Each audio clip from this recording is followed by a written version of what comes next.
I can't tell you how many times I've been up there talking on a certain subject and I get choked up and it's hard to talk. But I think people see that as a sincerity.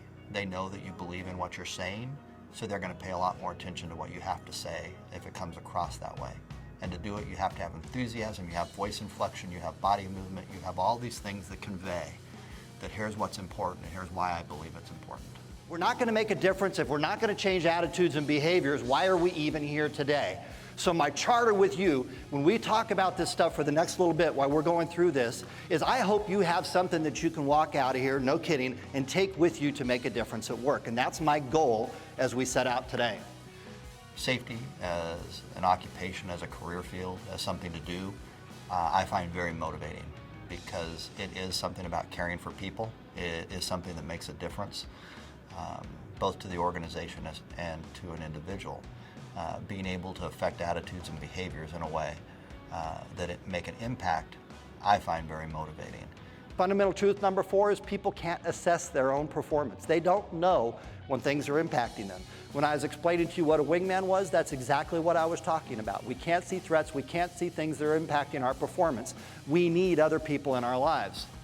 As a speaker, I find it more rewarding sometimes when the audience is very skeptical when they walk in the door. You know, they have that body language with the arms crossed and the little frumpy look on the face. And to be able to hook them in to the subject that you're talking about, and you can see the eyes light up, you can see the body language change. Pretty soon they're sitting forward and paying attention. So to me as a speaker, being able to make that conversion and to get somebody involved and to pull emotion out of somebody eventually that didn't want to be there to begin with, I find very rewarding.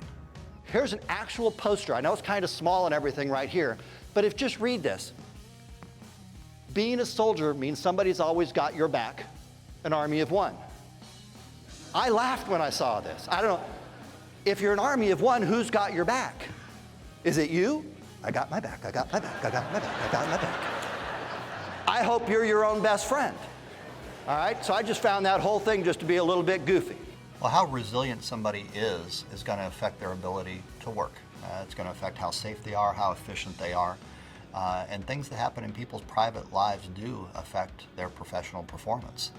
If they're distracted, if there are things that are going on that will take their focus away from work, it's going to make them less efficient. It's going to make the organization less viable.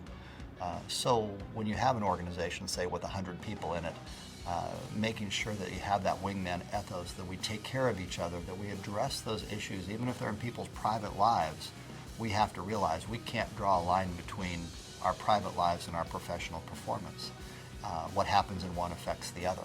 The best people are the most vulnerable.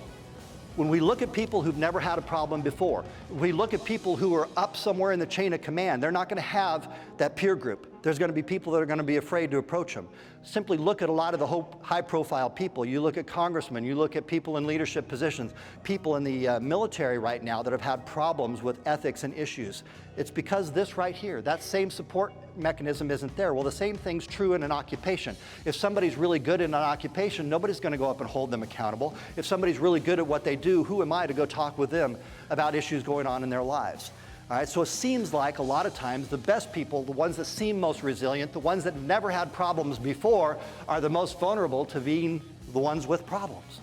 I've had situations where I've had people come up and talk very personal issues that said, you know, thank you very much. What you've said will make a difference to me.